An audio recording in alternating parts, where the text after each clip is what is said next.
Ахмадуудын тэтгэврийг тэгэлсэн салхитын мөнгөний ордын өр бүрэн төлөгдөж дуусаагүй хэвээр байна. За мөн 2026 оны 1-р сарын 1-ээс эхлэн AI камерын торгуул ногдуулах ажил хэрэгжиж эхлэх юм байна. Үзэгч та бүхэн эдгээр болоод бусад мэдээллийн дэлгэрэнгүй хүлээн авч үзээрэй.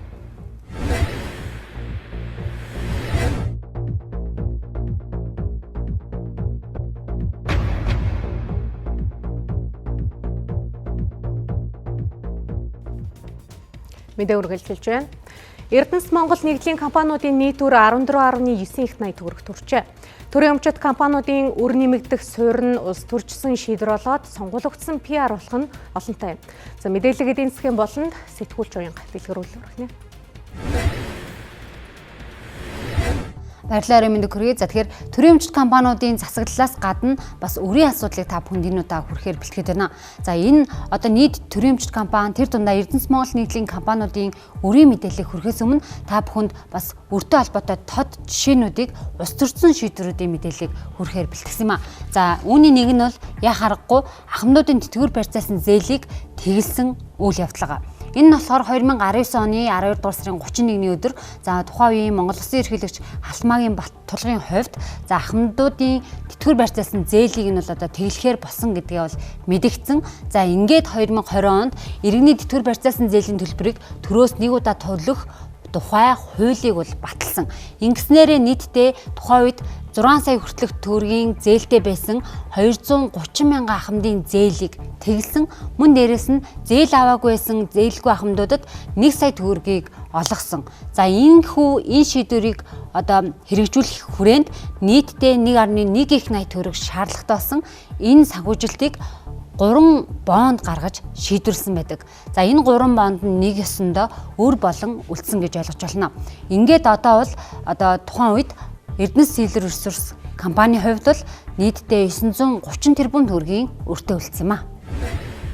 За ер нь бол тэтгэврийн зээл тэглэхийн тулд ингээд 3 бонд гаргасан. Нийтдээ их 80 гарангийн. Тэгээ эндээс бол энэ 21 оны 9 сард энэ Трафигура гэж ийм компанитай 50 сая долларын урьдчилгаа аваад ийм гэрээ байгуулсан юм билээ. Энэ гэрээ өөрөө нууц байгаа баха. Нэлээд жоох асуудалтай, ашигын хувьд бол их асуудалтай гэрээ хийгдсэн юм билээ. Тэгээ 2.8 жил ажиллана гэдэг ингээд үзэхээр бол энэ Эрдэнэс Монгол компанийн хувьд бол миний ярьж байгаа энэ бондоос гарсан 900 одоо үндсэндээ 30 тэрбумын өр төлбөр бол 24 оноос төлөгдөж эрхлэх учраас бол энэ нэгдлийн хүрээнд бол санхүүгийн асар өндөр дарамттай байгаамаа. Тэгэхээр энэ компани бол яг энэ байдлаараа бол энэ өр төлбөрийнхөө хаанач Түрүү Ганбаатар сайдч бас хэлсэн.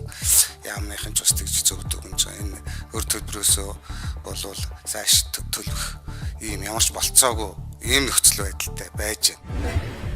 Ингээд Эрдэнэс Сэлэр Ресурсыг 2023 онд эрх үүргийг алтны нөөцийг нэмэгдүүлэх, за олборлолт, боловсруулалтын жишээг тогтоох, баялагын хуримтлал бий болгоход түлхэц үзүүлэх зорилгоор Эрдэнэс алт ресурсд бол шилжүүлсэн байдаг. Олон улсад бол төрийн өмчит компани зээл авах шийдвэрийг компанийн төлөөлөл удирдах зөвлөл, мөн дээрээс нь төрийн нэгдсэн агентлаг эсвэл тухайн улсаас хамааран хамтарч гаргадаг гэсэн ийм жишээ байдаг.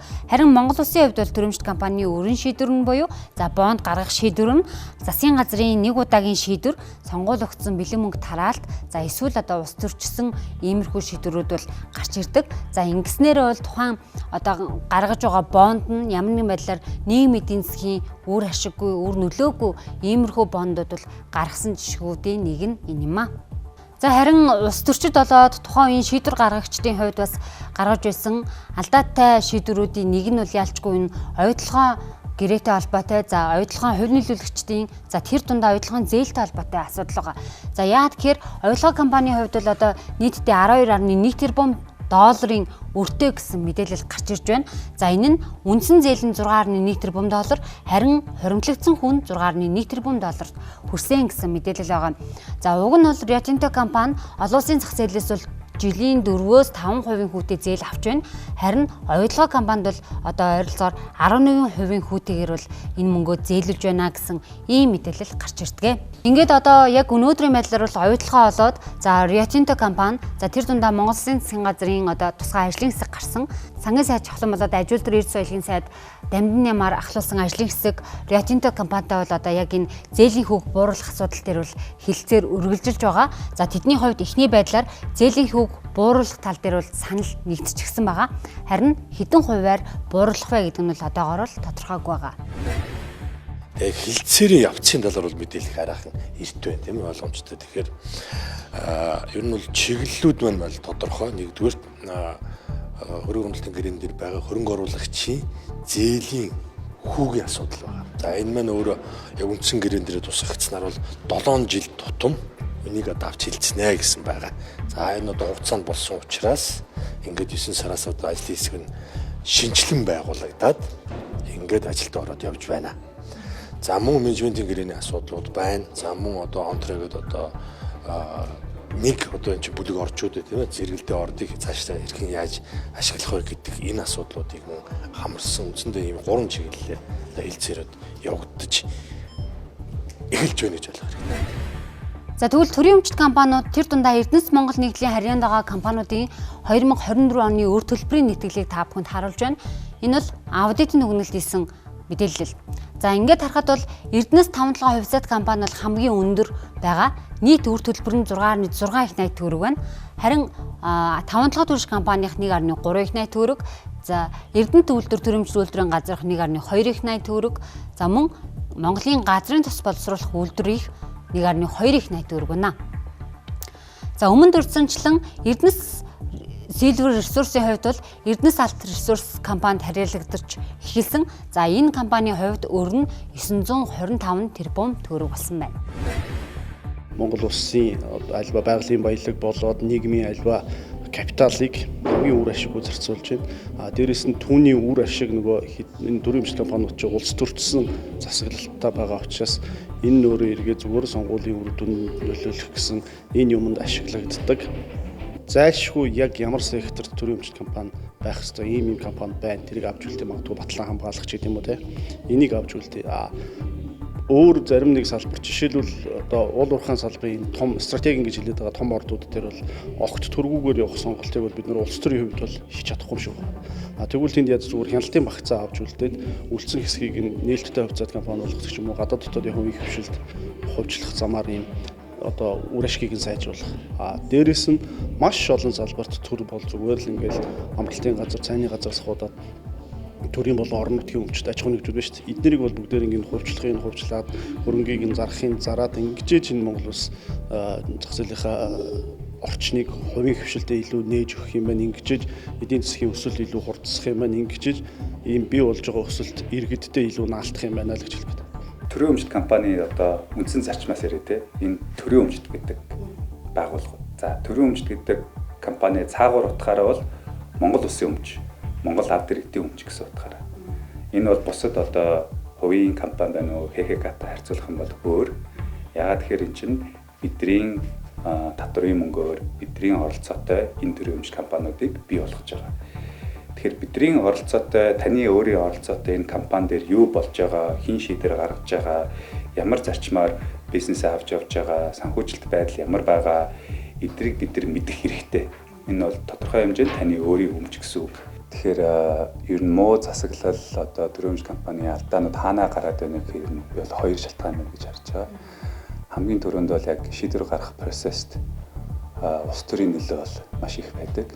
Үүнээсээ болоод улс төрийн шин чанартай шийдвэр гаргадаг. Хоёрт бол хариуцлага болон одоо мэдээллийн ил тод байдал дээр тогтолцоо нь сул байдаг санагддаг. Одоо чи нүүрсэндээ ярил л да. Хувийн компани хийж байгаа менежмент хамгийн сайн байгаль орчин дээлтэйгээр хамгийн өндөр үнээр зарагдаж байгаа. Гэтэл яг хажууд нь төрийн өмчт компани хийж байгаа менежмент нь хамгийн их алдагдaltaй, хамгийн их өртөө, хамгийн их авилгатай. Өнөөдөр бол бид нар шар дагаж бяруу хоолн төрнө гэж манай Улсын нэг сайхан зурцсан үг байдаг. Яг түүнтэй адилхан өндөр biz хүссэн үсэг уул уурхайг дагжиж бусад салбарууд цааш явах тийм үйл явц руу орсон.